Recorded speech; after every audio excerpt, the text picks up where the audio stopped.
sometimes your success is dependent on choosing the right people to hang around, right? Your inner circle, it can make you or break you. Look, positive, uplifting influences, they can inspire you to grow, while negative and vindictive influences inspire you to stay the same. Or better yet, if you get a little bit ahead, they just gonna drag you back down anyway. The old crab in a barrel mentality. All right. 1 Corinthians chapter 15, verse 33 says this, and I want to read the amplified version. It says, "Do not be deceived. Bad company corrupts good morals." And I want you to know that bad company isn't always just friends. A lot of the time, it's your family too. Sometimes it's your mom, your dad, one of your siblings, your auntie, your uncle, your cousin, and them. It could be those people that you grew up with. Why?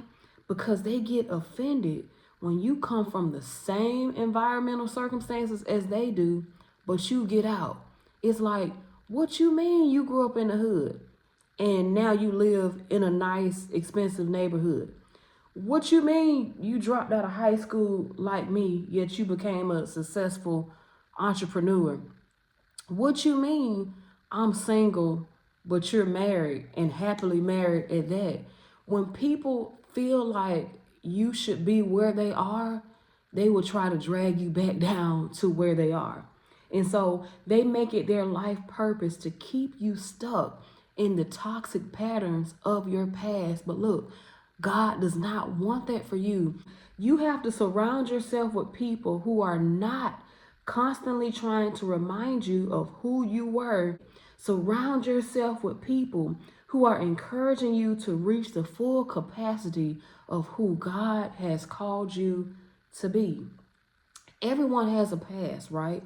And it's okay to reflect on how far you've come from time to time. Sometimes reflecting on how far you've come will help you stay positive in the present. You like, man, I don't overcome a lot. It ain't no way you can bring me down. But just because you focus on the past doesn't mean your past defines you.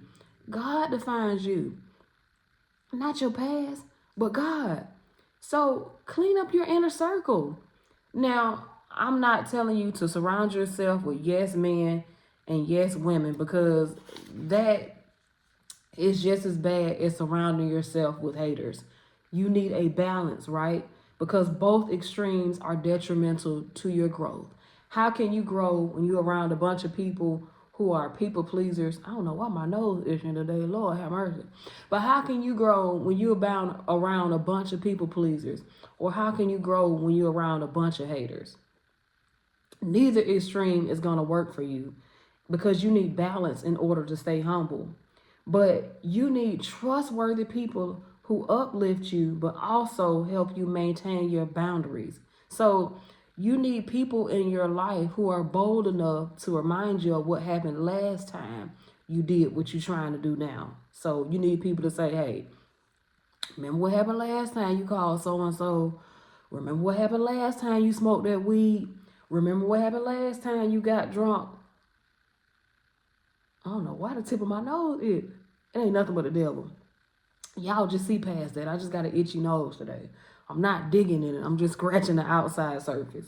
But you need people in your life to remind you of what happened, not to bring you down, but to keep you present in the moment. To say, hey, girl, boy, get yourself together. Get yourself together. But you don't need people to constantly be nitpicking you, acting like you're unable to grow. Usually the people that do that are the ones that have not grown themselves. People who are still the same person they were 10 years ago. I'm sorry, but I don't know about you, but I'm not the girl I was 10 years ago. And I believe that if you're watching this video, you're not the same person that you were 10 years ago. Just like who you are now, you're not going to be that person 10 years from now. You're growing.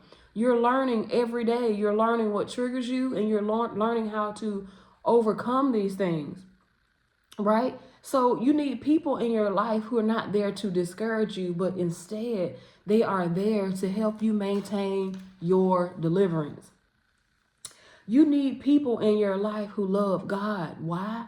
Because they love God. They love you. And I'm not talking about that fake love of God. You know, those people that go to church on Sunday and then Monday they cussing folks out, you know, uh, doing the most. I'm not talking about that type of love. I'm talking about people who love God when they are behind closed doors. They don't love God for the fame and the fortune and the platform. They love God because they realize that God is good and that God loved them so much that he sent his son to die on the cross for their sins. Look, I'm looking for those types of people, right? Because if they love God, they love you, and God is patient, God is kind, and he is merciful. So fill your circle up with people who are like God.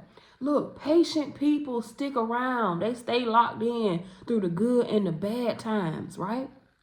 Kind people are respectful and they love you and respect who you are as a person. They are okay with you not being perfect. They are okay with your vulnerability. Merciful people, they aren't constantly saying and doing things to humble you. They leave room for your imperfections. Stop hanging out with people that always want to clown you because you've made mistakes. So what?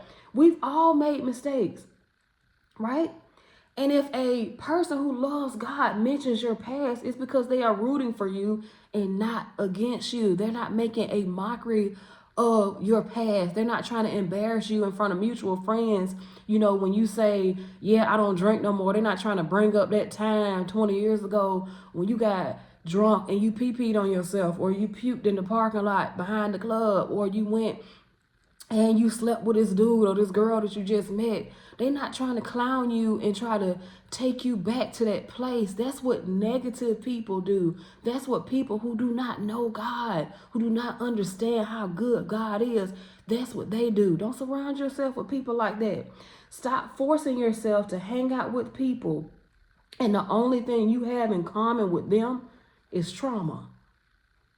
You know, God didn't create you to stay in trauma. He created you to overcome it. Look at Jesus. He overcame the cross. And you will overcome yours just because they beat you down. Just because you had a troubled past. Just because you used to smoke some weed. You used to watch some porn. You dibbled and dabbled in homosexuality. God has delivered you from that. You are not your past traumas. You have overcome them. Stop hanging out with people that want you to be stuck back there just because they are stuck back there. They want your company because misery loves company. But guess what? That's not you anymore. You have grown. You are bigger than your abusive childhood. You are bigger than your last mistake. It's not your fault that you survived and persevered and they're still back there stuck in the past. Don't feel bad because you had the strength to go through what you went through. And not only do you not look like what you went through, but you got through it. Look, that's God's grace that got you through that, right? Don't hang out or be close to people who are committed to making you feel bad for overcoming. That is not your fault. You are blessed to have walked in God's grace to want to get to a place where you no longer want to be the same.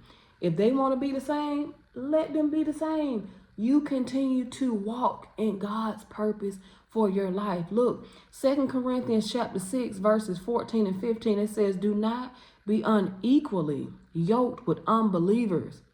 Do not make mismatched alliances with them, inconsistent with your faith. For what partnership can righteousness have with lawlessness? Or what fellowship can light have with darkness? What harmony can there be between Christ and Satan? Or what does a believer have in common with an unbeliever? Look, comment below and let me know if you're getting them snakes out your circle this year. Let me know if you're getting them snakes out your circle. Whether it's family, friends, let me know. Let me know what you're doing. Look, like this video, share it with others. Maybe you know somebody who could use it. Maybe you that friend that's trying to uplift them and you trying to stop them from going back into old patterns and ways. Share this video with them.